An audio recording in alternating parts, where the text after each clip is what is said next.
There are love stories that end badly, and then there are love stories that end in a way so strange, so laced with irony, that they almost feel like they were written by someone with a dark sense of humor. The story of Gene Simmons and Cher falls firmly into the second category. Not because it was dramatic in the Hollywood sense. No public screaming matches, no tabloid wars, no bitter legal disputes.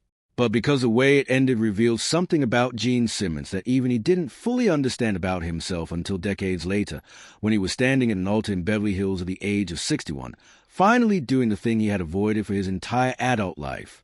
He was 76 years old when he sat down and reflected on it with the kind of honesty that only comes when a man has nothing left to prove and nowhere left to hide.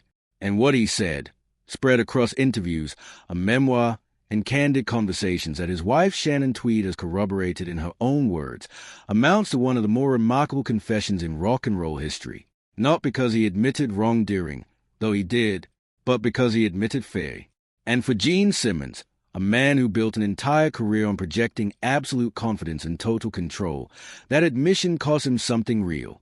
To understand why Gene Simmons never married Cher, you first have to understand who Gene Simmons actually was when they met. Not the demon, not the persona in platform boots with the painted face and the legendary tongue. The actual man underneath all of it. Because in 1977, those two things were almost entirely separate, and very few people had ever seen both at once. Kiss had become one of the most commercially dominant rock bands in America by the mid-70s, but they operated under a rule that was, in retrospect, genuinely extraordinary. No member of the band ever appeared publicly without their full stage makeup.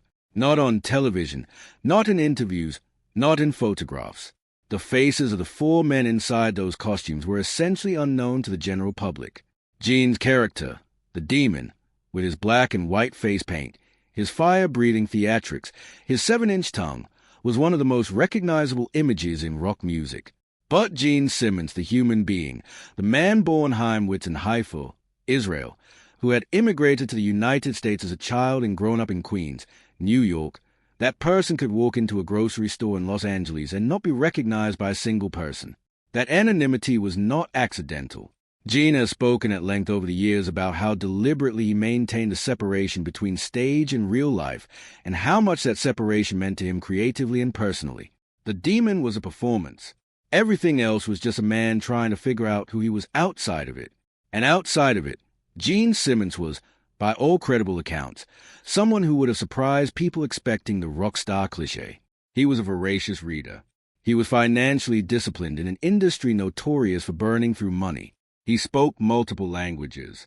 He was intensely focused on building something lasting, not just with a band, but with his own brand, his own legacy, his own sense of what his life was supposed to mean. These qualities were not incidental to who he was. They were central to him. And they were the qualities that Cher encountered when the two of them were introduced at a reception in Los Angeles in 1977. The meeting itself was, by every account, somewhat awkward.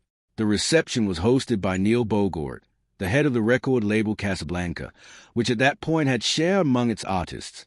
Gene was there representing Kiss, which was also on Casablanca. When they were introduced, Cher apparently mistook his name for that of Gene Simmons, the British actress. It was not the smoothest possible opening. And then Gene compounded things at their first actual date, a concert, by spending part of the evening visibly flirting with both Cher and the friend she had brought along. He called the next day to apologize. Cher, at that point, was not particularly motivated to continue things. What changed her mind was what happened when Gene left for Japan on a Kiss tour shortly afterward. He called her, repeatedly, from Japan, in the late 1970s, when international phone calls cost a genuinely significant amount of money per minute. Gene Simmons ran up a phone bill of approximately $2,800 talking to a woman who, by her own admission, had not yet decided she wanted to be with him. That detail matters more than it might initially seem, because it tells you something about the depth of what Gene actually felt. This was not a casual pursuit. This was a man genuinely trying, genuinely invested, and willing to demonstrate it in concrete terms. On one of those calls, he told her he loved her. Cher has written that she did not see it coming. By 1978, they were together in the full sense of the word. They moved between shared homes in Los Angeles and Malibu. They appeared together publicly, on television, at events, in magazines. The October 1979 issue of People ran them on the cover. In the accompanying interview, Gene described Cher as his first love, the first woman he had ever truly been in a relationship with in any meaningful sense.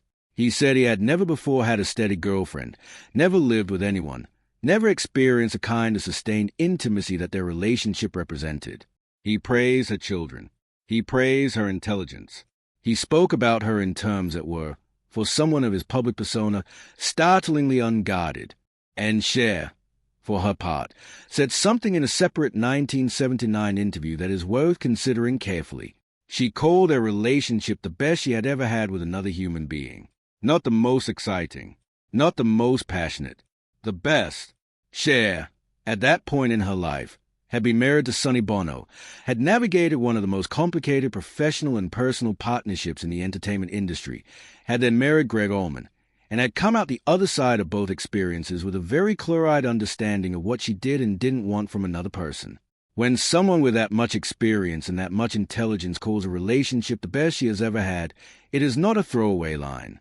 So the question that hangs over all of this, the question that Gene Simmons himself has been wrestling with for more than 4 decades, is what happened? How did a relationship that both people described in those terms end the way it did? The answer involved a Christmas errand, a slice of chocolate cake, and a set of choices that Gene has, in his later years, described with a degree of self-awareness that is almost uncomfortable to read. It was late 1979. Gene was about to return to New York for Kiss rehearsals ahead of another major tour. Christmas was approaching, and he was trying to figure out what to buy Cher as a gift. The problem, as he has described it in interviews and in his 2002 memoir, was the obvious one. What do you give someone who genuinely has everything? He asked Cher directly, and she gave him a practical answer. Her close friend Diana Ross was in New York.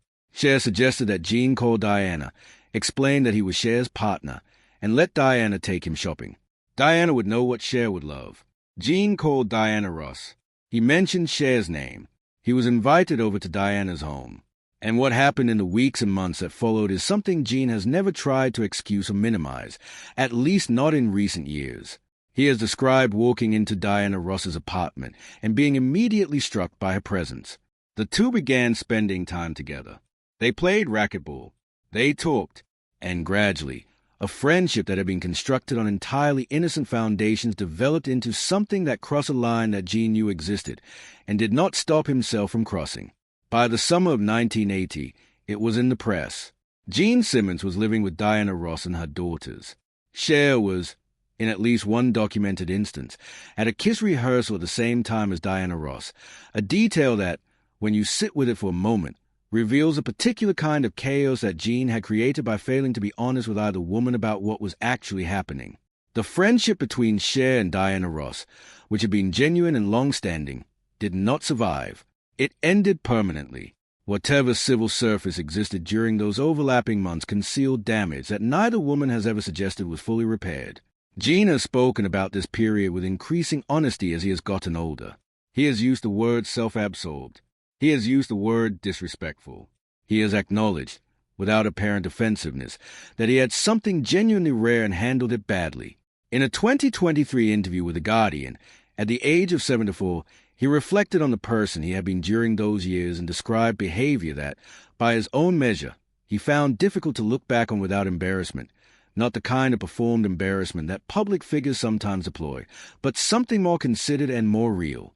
The question of why he never married Cher specifically is, in some ways, the wrong question.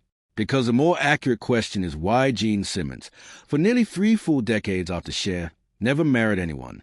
His relationship with Shannon Tweed, which began in 1983 when he met her at the Playboy Mansion, lasted 28 years before a wedding occurred.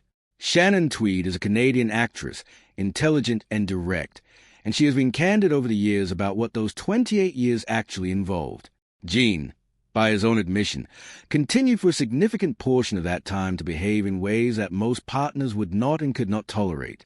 He has put the number of women he slept with over the course of his life at somewhere around 5,000, and while that number has always carried the slight smell of self-mythology about it, the underlying reality, that Gene Simmons spent decades treating commitment as optional and accountability as someone else's concern, is not seriously disputed by anyone, including Gene. Shannon stayed. That fact alone is remarkable, and Gene has spoken about it with something approaching genuine bewilderment. He has said that Shannon's capacity to see beyond the immediate behavior to some larger picture was something he did not understand and could not replicate, and that the patience she extended to him over those years was something he was not sure he deserved. He has described himself, in those decades, as a jackass, his word, not embellished, used plainly in a 2018 interview when discussing what Shannon had endured. Their children shifted things gradually. Their son Nick arrived in 1989. Their daughter Sophie came in 1992. Gene has spoken about fatherhood as the experience that began slowly and without any single dramatic moment, to reorganize his understanding of what his life was actually for. Not the rock star life, the real one, the one that happened in houses and school runs and dinner tables, away from cameras and arenas. That reorganization took time, much more time than it probably should have. But it happened. The television series Gene Simmons' Family Jewels, which ran from 2006 to 2012, gave audiences a window into that domestic reality that was, by the standards of celebrity television, surprisingly unvarnished. Shannon did not perform contentment she did not feel. There were arguments on camera. There were silences that were not comfortable. There was a moment, now well documented, when Shannon walked off a live television set because Gene made a dismissive comment about marriage while she was sitting next to him. The wedding happened a few months after that. It took place in 2011 at the Beverly Hills Hotel. Gene was 61 years old. After the ceremony, he said something that has stayed in the public record because of how plainly it was delivered. He looked at his wedding ring and said he genuinely did not understand what he had been afraid of, not as a rhetorical device, not as a punchline, as an actual statement of confusion about his own interior life. That moment, a man in his 60s, looking at a ring on his finger and admitting he doesn't understand his own fear, is the most honest answer anyone will ever get to the question of why Gene Simmons never married Cher. It wasn't that he didn't love her. He has never suggested that. It wasn't that he found her lacking, or that the relationship was missing something essential. It was that Gene Simmons, for the better part of his adult life, was running from something he could not name and did not know how to face. And commitment, real commitment, the kind that requires you to place another person's well-being alongside your own as a matter of daily practice, was the thing he ran from hardest and longest. Cher's 2024 memoir addressed the Gene years with a generosity that says a great deal about her character. She wrote about the Christmas errand. She wrote about the transition to Diana Ross. She wrote about what it felt like to process that loss. And she did it without apparent bitterness, with something closer to the even-handedness of someone who has had 4 to 5 years to understand and experience and has arrived at a place of genuine acceptance. In interviews around the memoir's release, she described Gene as charming and intelligent. She spoke of him with what sounded like real warmth. She even noted, with characteristic dry wit, that she believed he deserved some credit for encouraging Kiss's 1996 reunion, which turned out to be one of the most commercially successful comebacks in rock history. Shannon Tweed has also spoken about the Cher period without the resentment that would be entirely understandable. She has acknowledged that Gene arrived in her life carrying patterns and habits that took years to shift, and that the man she married in 2011 was not identical to the man who had been with Cher in 1978 and 1979. She has been clear that she did not simply wait passively for him to change. She made her requirements explicit and sustained. The marriage that eventually resulted from that honesty is, by all external evidence, something Gene values in a way he did not know how to value anything during the years he spent with Cher. What is perhaps most striking, sitting with all of this at a distance, is what neither Gene nor Cher has ever said. Neither of them has ever suggested that what they had wasn't genuine. Gene called Cher his first love in 1979, and has never revised that description. Cher called it the best relationship she had ever had with a human being, and has never taken it back. The relationship was real.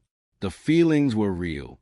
The ending was not the result of incompatibility, or falling out of love, or discovering something about each other that made continuation impossible. It was a result of choices, specific, avoidable choices made by a man who did not yet have the self-knowledge to understand what he was throwing away or the courage to stop himself from throwing it away anyway. At 7-6, Gene Simmons has outlasted almost everything that defined his era. Most of his contemporaries are gone. The rock and roll world that made him famous has been transformed beyond recognition. Kiss played their final concert in 2023, and Gene stood on that stage knowing it was the last time. He has 2 adult children he speaks about with evident pride. He has a marriage that survived, by his own account, far more than it should have needed to survive. And he has a memory of a woman named Cher, who once called him the best relationship she had ever had, and whom he left for her best friend because he was sent to buy her a Christmas present and didn't have the wisdom or the discipline to understand what he was risking. He has never stopped acknowledging that. He has never tried to reframe it as inevitable or necessary or somehow correct in retrospect. It was a mistake. He made it with full agency. And the fact that everything that followed still led him to a life he values does not, by his own accounting, make the original mistake anything other than what it was.